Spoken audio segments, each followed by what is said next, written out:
अब की बार जो है आरएसआरटीसी ने बहुत बढ़िया स्लॉट ले लिया है।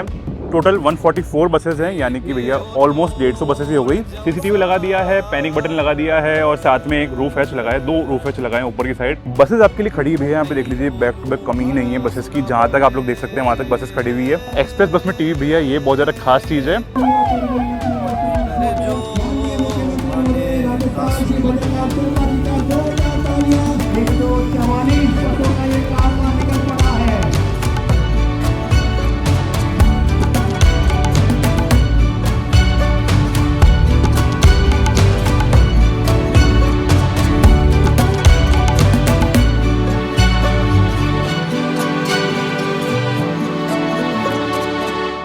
स्वागत है आप सभी का बसेस क्लिक की एक और नई वीडियो में। आज आपके लिए एक और ख़ास वीडियो आ रही है क्योंकि आज मैं हूँ हीरापुरा बस स्टैंड में और पीछे आपको मेरी दिख रही होगी आरएसआरटीसी की ब्रांड न्यू एक्सप्रेस बसेस खड़ी है, जो कि बहुत ज़्यादा अच्छी बात है। अब की बार जो है आरएसआरटीसी ने बहुत बढ़िया स्लॉट ले लिया है। आपको पीछे मेरे बसेस दिख रही होगी, यहाँ पे बहुत सारी बसेस हैं। टोटल 144 बसेस हैं, यानी कि भैया ऑलमोस्ट 150 बसेस ही हो गई, ठीक है। और सारी बसेस जो है परचेज्ड है, मतलब एक टाइप से लीज पे नहीं है। अब की बार लीज पे लास्ट टाइम आई थी। ये सारी बसेस जो है आरएसआरटीसी की है, एक टाइप से जो इनका ओनर है वो आरएसआरटीसी है। तो आज इनका इनोग्रेशन है, तो वही मैं आपको दिखाने आया हूँ हीरापुरा बस स्टैंड में। मैं आपको इस वीडियो पर जानकारी दूंगा कितनी बसेस आई है, साथ ही में बसेस में क्या क्या अपग्रेड हुआ है और कितनी डिपो कितनी बसेस मिली है, वो सब बताऊंगा मैं आपको इस वीडियो में। पूरा आपको वर्चुअली टूर तो दूंगा ही, एक टाइप का आपको पूरा इवेंट अटेंड कराऊंगा। चलिए करते हैं इस खास वीडियो को स्टार्ट। सबसे पहले बात कर लेते हैं इवेंट के बारे में। इवेंट जो है हो रहा है हीरापुरा बस स्टैंड में, जो कि 200 फीट के पास में पड़ता है। पूरा बस स्टैंड ऐसा कुछ है, अच्छा खासा फैला हुआ बस स्टैंड है। इसी वजह से क्या है ना कि इनोग्रेशन वगैरह या फिर इवेंट वगैरह होने के लिए ये जगह बेस्ट है। सिंधी कैंप पे थोड़ा कंजस्टेड काम रहता है, ठीक है। बसेस आपके लिए खड़ी हुई है, यहाँ पे देख लीजिए, बैक टू बैक कमी ही नहीं है बसेस की। जहाँ तक आप लोग देख सकते हैं वहाँ तक बसेस खड़ी हुई है। इसके पीछे भी बसेस खड़ी हुई है और हाँ, यहाँ पे आपको अनूपगढ़ डिपो, टोंक डिपो वगैरह सब दिख रही है। बसेस केकरी डिपो की भी है, जो कि अभी नया डिपो बना हुआ है। और यहाँ पे खड़ी है वैशाली नगर डिपो की बस। तो बेसिक बात कर लेते पहले कि भैया कितनी बसेस हैं। 144 बसेस है, सारी बसेस जो एक्सप्रेस ही हैं। कोई भी सेमी डिलक्स एसी या ऐसे कोई बसेस नहीं है। सारी बसेस एक टाइप से नॉन एसी 2x3 वाली है, ठीक है। ब्लू लाइन जो बसेस होती है हमारे पास आरएसआरटीसी में। इसके अलावा अपग्रेड क्या क्या वो बता देता हूँ मैं आपको। देखिए अपग्रेड, सबसे पहली बात तो ये बसेस जो हैं इनमें केबिन नहीं रहेगा। अनूपगढ़ डिपो वाली बसेस जो खड़ी है मेरे पीछे आपको दिख रही होगी, इनमें या फिर किसी बसेस जो भी नई वाली आ रही है इनमें केबिन नहीं रहेगा। सीसीटीवी लगा दिया है, पैनिक बटन लगा दिया है और साथ में एक रूफ हैच लगाया है, 2 रूफ हैच लगाए ऊपर की साइड, ठीक है। बसेस मैं आपको दिखाऊंगा मैं वो भी, लेकिन मैं आपको बोल के बता रहा हूँ। साथ ही में जो ये 5 बसेस खड़ी है वैशाली नगर डिपो की, इनमें ये अपग्रेड है कि इन 5 बसेस में टीवी सा लगा रखा है थोड़ा सा। तो ऑर्डिनरी बसेस में टीवी कहीं ना कहीं ये चीज़ भी खास रहेगी। और मैं आपको बसेस दिखाने की कोशिश करता हूँ क्योंकि बसेस भैया बहुत सारी है यहाँ पे। जैसे वो बसेस तो पुरानी वाली खड़ी हुई है, लेकिन यहाँ पे देख लीजिए सारी नई बसेस हैं और मोस्टली मुझे टाटा की बसेस दिख रही हैं। तो टाटा को अब क्या अच्छा सा स्लॉट मिला है। और हाँ, मैं कोशिश करता हूँ बसेस दिखाने की, अगर कोई बस ओपन होगी तो देखिए ऐसी कुछ सीट्स बनी हुई है। सीट्स तो हमेशा की तरह सेम ही हैं, लेकिन यहाँ पे आप लोग देखिए, यहाँ पे इमरजेंसी हैमर है, एग्जिट डोर भी है, सामान रखने के लिए जगह यहाँ पे है। साथ ही में यहाँ पे जो मैं आपको बोल रहा था रूफ हैच, मैं थोड़ा दूर जाके दिखाता हूँ आपको। एक यहाँ बना हुआ है, एक आगे साइड बना हुआ है, इमरजेंसी केस में इसको खोल के भी एग्जिट कर सकते हैं, ठीक है। बाकी यहाँ हैमर वगैरह ये सब तो है ही, अच्छा है सब कुछ। इमरजेंसी एग्जिट यहाँ पे पूरा गेट बना हुआ है। बाकी ये पिंक कलर की सीट बनी हुई है, 6 सीट्स है टोटल ये। तो ये सीट जो लेडीज़ के लिए रिजर्व रहती है। साथ में आपको दिख रहा होगा यहाँ पे देखिए सीसीटीवी कैमरा लगा हुआ है, एक यहाँ पे है और एक वहाँ पे है पीछे, ठीक है। ये जो जगह है ना यहाँ पे है, 2 कैमरा लगे हुए हैं बसेस के अंदर। और साथ ही में यहाँ पे देख लीजिए केबिन वगैरह जो है ओपन है, वहाँ पे कोई शटर वगैरह कुछ भी नहीं है। यहाँ पे भी 2 सीट्स देना चालू कर दिया। पहले जो बसेस आई थी, पहले का जो स्लॉट आया था उसमें यहाँ पे 2 सीट्स नहीं थी, ठीक है। बाकी केबिन में भी सीट्स बनी हुई है। ड्राइवर साहब का केबिन पूरा ऐसा है। अब जो है ओपन केबिन है पूरा देख लीजिए। यहाँ पे मतलब आराम से आना जाना हो सकता है, कोई दिक्कत वाली बात नहीं है। बाकी टाटा की बसेस हैं, आपको पता ही है, ऐसा कुछ पूरा इंटीरियर रहता है टाटा की बसेस का। ये बस जो स्पेसिफिकली अनूपगढ़ डिपो की है। तो बसेस जो है बढ़िया बनी हुई है। अब की बार सबसे बढ़िया फीचर मुझे लगा सीसीटीवी कैमरा वगैरह लगे हुए हैं सारी बसेस में, 1-2 बसेस में, सारी बसेस में लगे हुए हैं। साथ ही में केबिन भी ओपन हो गया, तो और ज़्यादा बढ़िया बात है। अब जो केबिन की सीट्स हैं वो भी आप लोग कहीं ना कहीं यूज़ कर सकते हैं, थोड़ी थोड़ी, मतलब 2-3 सीट्स बनी हुई होती है, वो आप लोग यूज़ कर सकते हैं। और हाँ, मतलब अपग्रेड तो करा है। हालांकि जिसका दूसरा पार्ट है, जो इसका मतलब हार्ड साइड है, वो बता देता हूँ मैं आपको। मैंने मतलब काफ़ी दिनों से या फिर काफ़ी महीनों से यही देखा है, चार्जिंग पॉइंट देना चालू कर दिया गवर्नमेंट ने कुछ दिनों पहले अपनी एक्सप्रेस बसेस में। लोगों ने उसमें विमल का पैकेट वगैरह फंसाना, कचरा फंसाना, वो सब चालू कर दिया चार्जिंग पॉइंट्स में, जो USB टाइप A वाले होते हैं। तो बस बात वही है कि सुविधा तो गवर्नमेंट दे देगी, लेकिन कैसे लोग यूज़ करते हैं उसको, उसका पूरा फ़र्क पड़ता है। गर्मी भैया बहुत ज़्यादा हो रही है, लेकिन ठीक है। तो अगर आप लोग भी ट्रैवल करते हैं ध्यान रखिया करें, कचरा वगैरह ज़्यादा ना करें, और कचरा करें या ना करें लेकिन एटलीस्ट किसी भी जो सुविधा दे रखी है, चार्जिंग पॉइंट, CCTV कैमरा, या इन सबको ख़राब ना करें, क्योंकि भैया ये जो होता है इरिवर्सिबल चीज़ें होती है, ख़राब हो गई तो फिर ठीक नहीं होने वाली कभी भी, ये मेरी गारंटी है। तो इसलिए थोड़ा ख़राब ना करें, सुविधा आप लोगों के लिए दे रखी है, चार्जिंग पॉइंट आपके लिए है, आप लोग अपना फ़ोन चार्ज करेंगे, गवर्नमेंट आके अपना फ़ोन चार्ज नहीं करेगी यहाँ पे, गवर्नमेंट इस बस में ट्रैवल भी नहीं करेगी, ट्रैवल आपको करना है, तो आप लोग ध्यान रखेंगे तो बढ़िया रहेगा, क्योंकि बसेज आप लोगों के लिए है, ठीक है। बसेस बहुत सारी है भैया, लेकिन जो क्वालिटी है ना वीडियो की थोड़ी सी गिर रही है, क्योंकि क्या होता है ना, गर्मी बहुत ज़्यादा हो रही है। वैसे तो बारिश का मौसम चालू है, लेकिन आज पता नहीं कैसे गर्मी हो गई, लेकिन ठीक है, चलिए मैनेज करते हैं कैसे भी। वहाँ पे वही अभी बातें वगैरह चल रही है सड़क सुरक्षा के बारे में, तो वो भी कहीं ना कहीं महत्वपूर्ण है। अभी कुछ देर में जो है CM साहब आएंगे, मुख्यमंत्री साहब आएंगे, वो बसेस को हरी झंडी देंगे। अभी देख लीजिए लगभग कुछ 49 हो रहे हैं, आपको शायद दिख रहा होगा। 12 बजे का टाइम है, तो 12 साढ़े 12 के बीच में वो आ जाएंगे। इन 5 बसेस को वो चेक करेंगे, क्योंकि ये 5 बसेस ही खास है मोस्टली, क्योंकि इन बसेस में मिलेगा आपको टीवी, एक्सप्रेस बस में टीवी भैया, ये बहुत ज़्यादा खास चीज़ है। और साथ ही में ट्रैकिंग वगैरह भी हो जाएगी इन बसेस की, इनमें GPS लगा हुआ है, तो आप लोग मतलब होता है ना कि किसी पॉइंट पे खड़े हुए हैं, आसपास आपको कौन सी बसेस मिल सकती है वो देखना हो, तो वो भी आपके लिए ईजी हो जाएगा। हालाँकि अभी तो खाली इन बसेस में आया है, पहले की बसेस में शायद नहीं है, तो इस वजह से वो इतना स्मूथ नहीं रहेगा, लेकिन धीरे धीरे 2-3 साल में बढ़िया हो जाएगा, तो ठीक है, ये भी अच्छी चीज़ है। अभी के लिए बस CM साहब का वेट कर रहे हैं, 1-2 फ्रेंड्स और आए हुए हैं फ़ोटोज़ वगैरह निकालने, तो बस चालू है काम सब कुछ। निकलेंगे, हम पूरे सड़क उपयोगकर्ताओं को ना सुधार सके, जो मेरे और ये सायरन की आवाज माननीय मंत्री महोदय के आगमन का सूचक उपमुख्यमंत्री और परिवहन मंत्री राजस्थान श्री प्रेमचंद जी दैमा साहब हमारे बीच में आ चुके हैं। जोरदार तालियों से अभिनंदन किया जाए।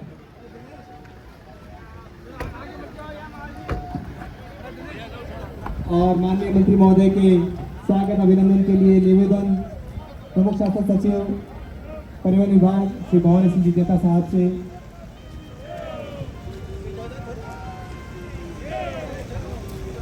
आप सभी से अनुरोध, जो लोग खड़े हैं वे बैठ जाएं, जहां जिसे जगह मिले वहां विराजित हो जाएं। माननीय वैसे थोड़ी सी बात करें बसेस के बारे में, तो देखिए ये जो बसेस है RSRTC ने खुद ने मतलब परचेज़ करी है, एक टाइप से RSRTC इनकी मालिक है। ऐसा नहीं कि 5 साल बाद या 6 साल बाद ये बसेस जो है हट जाएगी, अनुबंधित बसेस नहीं है ये। इससे फ़ायदा क्या क्या है और नुकसान क्या क्या है, ये बात कर लेते हैं अपन। देखिए सबसे बड़ा फ़ायदा तो ये है कि ये बसेस जो हैं अब जितना चाहे उतना चला सकते हैं, मतलब RSRTC वाले 10 साल 12 साल जितना मर्जी चलाइए। ऐसा नहीं कि 5 साल बाद ये बसेस जो है रिटायर्ड हो जाएगी या फिर इनको हटा दिया जाएगा, जैसा अनुबंधित बसेस में होता है, लीज बसेस में होता है ऐसा, ठीक है। इसके अलावा एक और फ़ायदा ये है कि जो स्टाफ है पूरा वो RSRTC का रहेगा, ड्राइवर भी RSRTC का और कंडक्टर भी RSRTC का, वो तो रहेगी ऑफ कोर्स, अच्छी बात है ये। लेकिन जो नुकसान है वो बता देता हूँ मैं आपको। देखिए अनुबंधित बसेस में क्या होता है ना, जो मेंटेनेंस है थोड़ी सी ईजी होती है, मैंने कहीं ना कहीं खुद ने देखा है पर्सनली।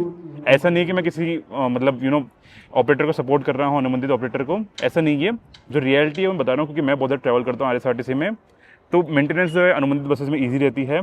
साथ ही में एक और पॉइंट ये रहता है कि अनुबंधित बसेस जो होती है 5 साल में रिटायर्ड हो जाती है, तो अपन बोलते हैं ना खटारा बसेस जो बचती है लास्ट में, वो उसमें वो सीन नहीं हो पाता। हालांकि हाँ, एक जो डिसएडवांटेज रहता है अनुबंधित बसेस में कि वो 5 साल में रिटायर्ड होएगी, तो इस वजह से क्या होता है ना, चलते हुए रूट रुक जाते हैं। फॉर एग्जाम्पल उदयपुर से वृंदावन अभी रूट चलता है, जो मेरे ख्याल से शिवा ग्रुप वाले चलाते हैं अनुबंधित बसेस में, उदयपुर डिपो का।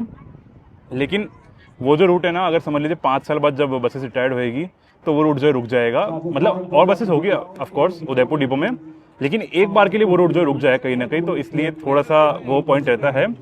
तो वो आपका पॉइंट ऑफ व्यू है। दोनों बसेस जो है कहीं ना कहीं किराया दोनों में सेम ही रहता है, ऐसा कुछ नहीं किराया आपके लिए अलग रहेगा।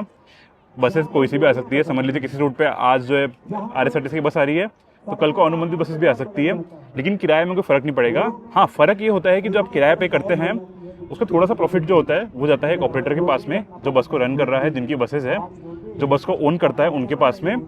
अनुबंधित फ़ायदा क्या होता है ना कि बसेस की जो क्वांटिटी है बहुत ज़्यादा सही हो पाती है, क्योंकि बसेस को खरीदने के लिए बजट नहीं अलग से निकालना पड़ता। बस एक वो होता है फॉर्मेलिटी की, हाँ एक टेंडर निकलते हैं, तो ये पूरा बात है। ये बात मैं काफ़ी दिनों से करना चाह रहा था। काफ़ी लोग जो हेट देते हैं अनुबंधित बसेस को कि ये बसेस तो RSRTC की नहीं, ये तो प्राइवेट ओनर्स की हैं। तो देखिए ऐसा बात नहीं है, ओन एक टाइप से RSRTC करता है। RSRTC बोलेगा कि आज ये बस चल रही है चलेगी, नहीं बोलेगा तो नहीं चलेगी, ऐसा कुछ नहीं है कि RSRTC कंट्रोल में नहीं है। ठीक है। अभी जो है शायद वहाँ पे कोई मेरे ख्याल से सांसद या कोई आए हैं। अभी क्या है ना, मैं बैठ के वीडियो बना रहा हूँ यार, मेरी कंडीशन जो है बिल्कुल भी सही नहीं है, थोड़ी सी तबीयत ख़राब थी और इस वजह से थोड़ा सा मैं मतलब आया हूँ जल्दी जल्दी में, थोड़ा सा मतलब कंडीशन सही नहीं, लेकिन मैं रिकॉर्ड करने की कोशिश कर रहा हूँ क्योंकि मेरे शॉर्ट्स वाले वीडियो से बहुत ज़्यादा कमेंट आने लगा कि भाई वीडियो बनानी पड़ेगी, तो बना रहा हूँ। तो ठीक है, अभी के लिए बस मैं सीएम साहब का वेट कर रहा हूँ और फिर मतलब उनके आते ही आपको रिकॉर्ड करके दिखा दूंगा और फिर निकलूँगा भैया, क्योंकि कंडीशन बिल्कुल सही नहीं है। एक्चुअली क्या है ना, मैं बेंगलोर से अभी भी आया हूँ, खाटू श्याम जी आया था, फिर मैं घर के लिए निकल चुका था, लेकिन समझ में आया कि भैया इवेंट है यहाँ पे, तो घर पे पहुँचते ही 5 घंटे में वापस निकल गया। यहाँ पे आने के लिए तबीयत ऑलरेडी ख़राब हो रखी थी, डॉक्टर को दिखाया और फिर बस मतलब आ रहे हैं, काम चला रहे हैं, वीडियो बना रहे हैं, क्योंकि ये भी इंपॉर्टेंट है। कुछ दोस्त वगैरह भी आए हुए हैं यहाँ पे, ठीक है। और बस यहाँ पे स्टाफ वगैरह बैठे हैं काफ़ी सारे डिपो के। वेट हो रहा है सीएम साहब का, थोड़ा सा टाइम लगता है आने में। नॉर्मली 12 बजेगा बोलते हैं तो 12:30-1 बज जाते हैं, जो कि हमेशा होता ही है। लेकिन हाँ, सबसे अच्छी बात यह है कि अभी के लिए ये बस स्टैंड जो है ना, हीरापुरा बस स्टैंड, जो कि मुझे पर्सनली लगा था कि बहुत ज़्यादा यूज़ नहीं आ पाएगा, वो सही से यूज़ आ रहा है, क्योंकि बसेज़ यहाँ पे हो ना हो, लेकिन जो ये प्रोग्राम करने के लिए जो है ना, सही है ये, मतलब अच्छा रहता है सब कुछ। शतरानियों का राजस्थान, तो यहाँ की जो महिलाएं हैं आज हेलमेट लगाकर हमें बताएंगी कि वह अग्रदूत बन रही है सुरक्षा की। इस बीच आगमन माननीय मुख्यमंत्री महोदय राजस्थान श्री भजनलाल शर्मा जी का जोरदार तालियां और भारत माता के जय घोष के साथ।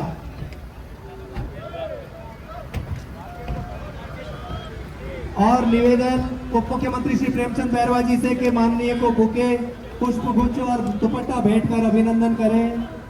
साथ ही प्रमुख शासन सचिव परिवहन एवं अध्यक्ष राजस्थान पथ परिवहन निगम श्री भवानी सिंह जी देता साहब से अनुरोध, मुख्यमंत्री महोदय के स्वागत अभिनंदन के बाद निवेदन कि आप नवीन वाहनों का पूजन एवं निरीक्षण करें।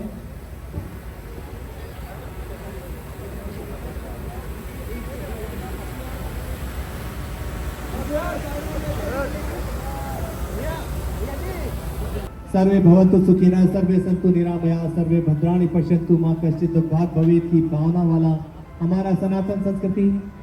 हम प्रकृति पूजक हैं, पहाड़, नदी, झरने सभी की पूजा करते हैं, धरती माँ की पूजा करते हैं और हर नई चीज का पूजन और अर्चन करके हमारे उपयोग में लेने की भावना रहती है। और आप देख रहे हैं कि बस के चालक बस में सवार हो चुके हैं और अब आप सबकी जोरदार तालियों से मैं चाहूंगा कि माननीय मुख्यमंत्री महोदय को हम हाथ में झंडी सौंपें और ये हरी झंडी इस बात का परिचायक कि, लेकिन इससे पहले हम चाहते हैं कि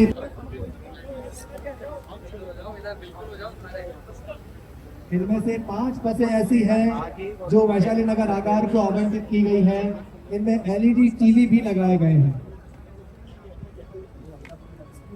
और बाकी आगारों की बसों में एलईडी टीवी भी लगाना प्रस्तावित है। साथियों, ये जो 144 बसें आज हम रवाना कर रहे हैं यहाँ पर माननीय मुख्यमंत्री महोदय के कर कमलों से, उनमें से आबू रोड को 2 बसें मिलने जा रही है।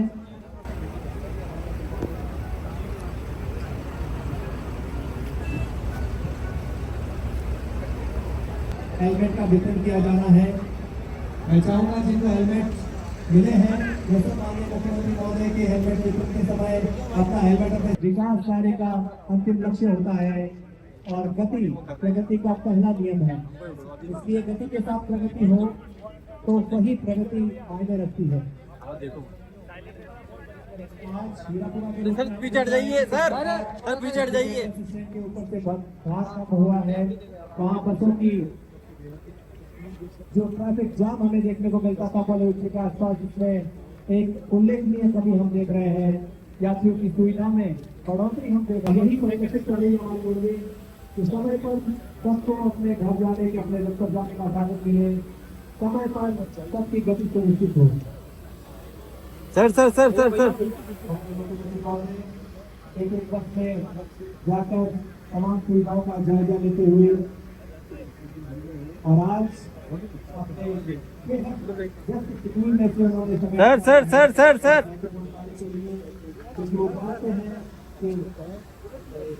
राजस्थान की नींव यही यातायात के साथ, लेकिन राजस्थान का इंजन भैया भैया भैया आप आगे मत जाइएगा। हमारा विभाग बनेगा। और इसी को संरक्षण करते हुए आज ये कटवारी सफर अपनी रफ्तार के साथ राजस्थान के विकास को दोगुनी रफ्तार देने के लिए तैयार। ये सभी सुविधाएं आप तक पहुंचा रही है माननीय मुख्यमंत्री श्री भजन लाल शर्मा जी की सरकार। अब माननीय से अनुरोध कि कृपया पधारें। और ये पल राजस्थान के इतिहास में दर्ज हो रहा है। 144 बसों का ये कारवां निकल पड़ा है। भारत माता के जयकारे के साथ हम इन्हें विदा करेंगे। एक नए क्षितिज की ओर ले जा रहा है। और अब माननीय मुख्यमंत्री महोदय का स्वागत अभिनंदन मंच की ओर। महिलाओं में से 5 चयनित बच्चियों को ये हेलमेट दिए जा रहे हैं।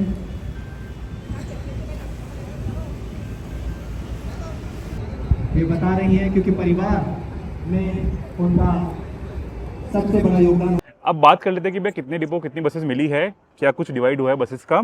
तो देखिए ये जो इन्फॉर्मेशन मेरे पास आई है एज ऑफ नाउ वो बता रहा हूँ मैं आपको। आने वाले दिनों में ट्रांसफर भी हो सकती है बसेस, जितनी भी मतलब ऑक्यूपेंसी रहती है उस हिसाब से।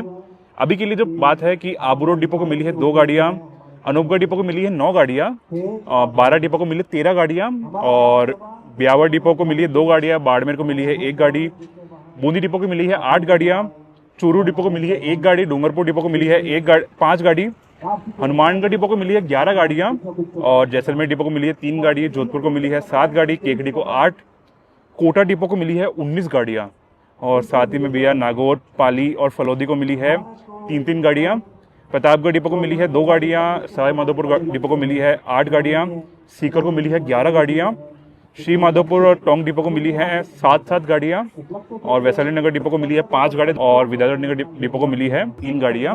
ठीक है, तो ये पूरा भी हिसाब है। सबसे ज़्यादा गाड़ियाँ मिली है कोटा डिपो को, और इसके अलावा सीकर डिपो को। तो भैया कोटा डिपो के पास पता नहीं ऐसा अभी कौन सा रूट है, लेकिन ठीक है, मतलब जो बसेज हैं वो कहीं ना कहीं कुछ सोच समझ के डिवाइड करी है। ऑक्यूपेंसी नहीं आएगी तो ये बसेस पे लोग शिफ्ट कर देंगे, जैसा हमेशा होता ही है। ये बहुत नॉर्मल सी चीज़ है। सारी बसेस जो है एक्सप्रेस बसेस हैं, सारी बसेस सेम टू सेम है। हालांकि बस यही एक फ़र्क है कि ये जो 5 बसेस है वैशाली नगर डिपो की, इनमें टीवी वगैरह लगा हुआ है, इसके अलावा सब कुछ सेम है। सीसीटीवी वगैरह इनमें भी है। ट्रैकिंग लिंक का बोल रहे हैं बहुत ज़्यादा, लेकिन वही बात है कि वो जो है हर एक रूट पर काम नहीं करेगा। क्योंकि समझ लीजिए, मैं एग्जाम्पल देता हूँ आपको, मुझे जयपुर से उदयपुर जाना है, मैं खड़ा हूँ किसी पॉइंट पे, जो समझ लीजिए यहीं पे खड़ा हूँ इस बस स्टैंड पे उदयपुर जाने के लिए, और मैं वेट कर रहा हूँ अपने बसेस का कि भैया मेरी बस कब आएगी, और मैं ट्रैकिंग लिंक से चेक कर रहा हूँ। समझ लीजिए कोई बस जो पुरानी वाली है तो उसमें तो लिंक होगा नहीं, उसमें तो ट्रैकिंग हो नहीं पाएगी, तो इस वजह से मैं उसको मिस कर दूंगा। मैं तो ये देखूंगा कि हाँ भी कोई नई वाली बस आ रही होगी। तो ये जो काम है ना सही तब होगा जब सारी बसेस में ये सब सुविधा होगी। अभी के लिए नई बसेस में करा है, जो कि अच्छी बात है, मैं उसको बिल्कुल बुरा नहीं बोल रहा, लेकिन हाँ जो सुविधा पूरी सही से यूज़ होएगी ना, ये तब होएगी जब जो है मतलब सारी बसेस में ये हो जाएगा। तो इवेंट पूरा हो चुका है। बहुत ज़्यादा भीड़ थी भैया, आज भीड़ भी थी और गर्मी भी थी। हो सकता है मुझे ऐसा लग रहा है क्योंकि थोड़ा सा मतलब मैं प्रिपेयर होकर नहीं आया, लेकिन ठीक है, इवेंट बढ़िया रहा। पूरा इनोग्रेशन वगैरह करा, बसेस को हरी झंडी दिखाई, और भैया अभी बस जो हेलमेट प्रोवाइड करते हैं वो वाला फंक्शन भी चल रहा है। हेलमेट देते हैं, हेलमेट वितरण करते हैं, वो प्रोग्राम चल रहा है। और मैं यहाँ से निकल रहा हूँ अभी, क्योंकि क्या है ना भैया मुझे निकलना पड़ेगा, थोड़ी सी कंडीशन अब ख़राब हो रही है। तो बस हाँ यहाँ पे प्रोग्राम चल रहा है, सब कुछ बढ़िया रहा। मुख्यमंत्री साहब ने जो बसेस को चेक करा और फिर पूरा निरीक्षण करा उन्होंने। साथ ही में उन्होंने जो स्टाफ है, मतलब गाड़ी के जो ड्राइवर्स हैं, उनसे बात करी, उनसे भी फोटो खिंचाई उनके साथ में। तो ऐसी कुछ पूरी जानकारी थी, ऐसा कुछ पूरा इवेंट था। छोटी सी वीडियो बनी लेकिन बढ़िया वीडियो बन गई। जानकारी मैंने आपको पूरी दे दी है। और हाँ, थोड़ा सा लेट तो हो गया था, इवेंट जो है थोड़ा सा अपने टाइम से लेट ही चला पूरा। इवन सीएम साहब को आने में भी टाइम लग गया था, इस वजह से मैं बहुत ज़्यादा मतलब रुक नहीं पाया वहाँ पे, ठीक है, क्योंकि धूप भी बहुत ज़्यादा हो रही थी। लेकिन ठीक है, बढ़िया रहा इवेंट, गाड़ी आ गई। सबसे अच्छी बात यह है अभी के टाइम पे मैं आपको पर्सनली बताऊं, अगर तो राजस्थान रोडवेज में बहुत सारी गाड़ी आ चुकी है। तो होप अपन ये करते हैं कि जितने भी रूट्स बंद पड़े हैं या जहाँ पे गाड़ियाँ कम हैं वो चालू हो जाए, ठीक है। इसके अलावा जैसा हमेशा मैं बोलता हूँ, आप लोग लिख के कमेंट्स में भेज सकते हैं मुझे जो भी रूट चालू करवाने हैं। मैं उन सबकी एक लिस्ट बना के अलग अलग डिपो के सीएम को भेज दूंगा, चीफ मैनेजर को भेज दूंगा। सीएम से मेरा मतलब सीएम साहब जो चीफ मिनिस्टर है उनकी बात नहीं कर रहा मैं, सीएम से मेरा मतलब है जो चीफ मैनेजर होते हैं अलग अलग डिपो के, ठीक है। इसके अलावा एक और जो अच्छी बात लगी मुझे और एक और जो मुझे बुरी बात भी लगी, दोनों लगी मुझे। जैसा मैंने आपको बोला वीडियो में आधुनिक बसेज हैं, तो मैंने कल क्या ना एक रील डाली थी इसके रिलेटेड, रील या शॉर्ट्स वीडियो जो आप लोग देखते हैं मेरी, ठीक है। तो उसमें लोगों का रिएक्शन बहुत ज़्यादा मतलब मुझे ऐसा लगा कि बहुत ज़्यादा गलत आया, क्योंकि क्या ना मैंने आधुनिक बसेस बोला था, आधुनिक से लोगों ने सिर्फ एसी को प्रेफरेंस दी कि एसी होना चाहिए बस में। तो आरएसआरटीसी ने कुछ महीने पहले एसी बसेस हमने लॉन्च करी थी, लेकिन अब वही बात है, एसी चलेगा बस में तो किराया ज़्यादा लगेगा। अगर आपको ज़्यादा किराए में एसी बसेस सूटेबल है तो आपके लिए सुविधा है ऑलरेडी। इन बसेस का सिंपल सा रीज़न है कि इनको जो है कनेक्टिविटी देनी है। समझ लीजिए मुझे जयपुर से उदयपुर जाना है, कम किराए में जाना है, तो मेरे लिए बस है। मुझे एसी वगैरह नहीं चाहिए, मैं अफोर्ड नहीं करता अगर एसी, तो मेरे लिए ये बस है। एसी बसेस चाहिए तो मेरे लिए एसी वॉल्वो बसेस चल रही है अलग से, अगर मैं अफोर्ड करता हूँ तो मैं उसमें जाऊँगा। लेकिन इनमें जो आधुनिक से मेरा मतलब सिंपल था कि होता क्या है ना कि जो कम किराए में अच्छी सुविधा मिल रही है, आधुनिक सुविधाएं मिल रही है, सीसीटीवी वगैरह और ये सेफ्टी पॉइंट ऑफ व्यू से जो सुविधाएं कर रखी है, वो मैंने कहीं ना कहीं अप्रिशिएट करा था। लेकिन ठीक है, लोगों को समझ में नहीं आता है। एक और जो मैं चीज़ पर्सनली आपको बोल रहा हूँ कि कोशिश करिए बसेस को थोड़ा मेंटेन करके रखिए। बसेज आ रही है, सब कुछ बढ़िया चल रहा है, लेकिन वही बात है ना कि अगर इतनी अच्छी बसेस भी अगर एक महीने में ख़राब हो जाएगी तो समझ रहे आप लोग, मज़ा नहीं आएगा। ख़राब करने वाले गवर्नमेंट नहीं है, ड्राइवर्स नहीं है, ख़राब करने वाले आप और मैं ही हैं जो बसेस का ध्यान नहीं रखते हैं। कभी कभी हम लोग कचरा डाल देते हैं बसेस के अंदर। कचरा भी डालिए, कोई दिक्कत नहीं, चलिए ठीक है, साफ़ हो जाएगा वो तो एक बार के लिए। लेकिन जो तोड़फोड़ करते हैं ना बसेस में, चार्जिंग पॉइंट तोड़ना या सीट्स पे खड्डे करना, ये सब कहीं ना कहीं सही चीज़ नहीं है। तो वो अगर आप लोग देखते भी हैं होते हुए तो ड्राइवर को इन्फॉर्म करिए, जिससे क्या है ना हमारी बसेस जो है अच्छी हो पाएगी, हमारी बसेस जो है बेहतर हो पाएगी, हमारी आरएसआरटीसी बेटर हो पाएगी। तो यही कुछ था इस वीडियो में। कैसी लगी वीडियो बताइएगा मुझे कमेंट्स में। वीडियो को लाइक कर दीजिएगा। कौन से रूट्स पे आपको ये बसेस देखनी है, जिन डिपो में बसेस आई है, वो भी लिख दीजिएगा कमेंट में, जिससे मैं भेज सकूंगा आगे। शेयर भी कर दीजिएगा इस वीडियो को, जिससे ये जानकारी हर जगह पहुंच जाए। और हाँ, आपके लिए वेडनेसडे को एक बहुत ज़्यादा बढ़िया वीडियो आने वाली है, चेक करिएगा उसको जरूर से। परसों वीडियो आ जाएगी। अभी के लिए मिलते हैं अपन लोग किसी और नई वीडियो में, किसी और नई जर्नी में। तब तक के लिए जय हिंद एंड गुड बाय।